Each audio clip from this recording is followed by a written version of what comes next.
Kayamkulam Kuttitheruvu HHYSM UP സ്കൂളിൽ പഴമയുടെ രുചി ഉത്സവം സംഘടിപ്പിച്ചു. ലോക ഭക്ഷ്യസുരക്ഷാ ദിനത്തോടനുബന്ധിച്ചാണ് പരിപാടി സംഘടിപ്പിച്ചത്. ലോക ഭക്ഷ്യസുരക്ഷാ ദിനത്തോടനുബന്ധിച്ചാണ് കായംകുളം കുറ്റിത്തെരുവ് HHYSM UP സ്കൂളിൽ ഭക്ഷ്യമേള സംഘടിപ്പിച്ചത്. മായവും മറ്റ് കൃത്രിമത്വങ്ങളും നിറഞ്ഞ ഭക്ഷണങ്ങളുടെയും ഫാസ്റ്റ് ഫുഡിന്റെയും ദൂഷ്യവശങ്ങളെക്കുറിച്ച് Krishnapuram FHC health inspector Imtiaz നയിച്ച ഭക്ഷ്യസുരക്ഷാ ക്ലാസ് അത്യന്തം പ്രയോജനപ്രദമായി. എന്നെ ക്ഷണിക്കുമ്പോൾ നിങ്ങളോട് എവിടെ നിന്ന് പറഞ്ഞു തുടങ്ങണം എന്നെനിക്ക് യാതൊരു പിടിയുമില്ല. കാരണം നിങ്ങൾ വളരെ സന്തോഷത്തോടു കൂടി കുറേ സാധനങ്ങൾ ഇങ്ങനെ ഉണ്ടാക്കി വെച്ചിട്ട് മുമ്പിൽ നിൽക്കുകയാണ്. ഇവിടെ ഫുഡിനെ കുറിച്ച് എന്താണ് പറയുക? വൈവിധ്യമാർന്ന രുചികളിലും നിറങ്ങളിലും കുട്ടികൾ കൊണ്ടുവന്ന പലഹാരങ്ങളുടെ പ്രദർശനം ഹൃദയഹാരിയായിരുന്നു.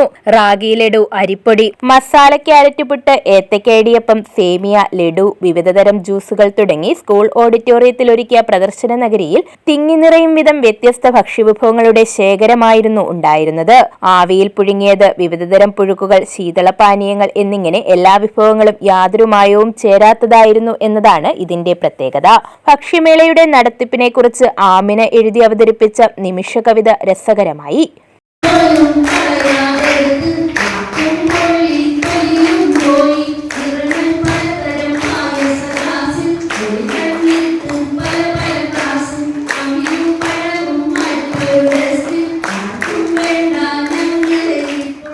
വിദ്യാർത്ഥിനി സാദിയ മറിയം ചൊല്ലിയ പ്രതിജ്ഞ കുട്ടികൾ ഏറ്റുചൊല്ലി. യോഗത്തിൽ PTA സെക്രട്ടറി NM അൻവർ അധ്യക്ഷത വഹിച്ചു. ഹെഡ് മിസ്ട്രസ് Y നസീമ സ്വാഗതം ആശംസിച്ചു.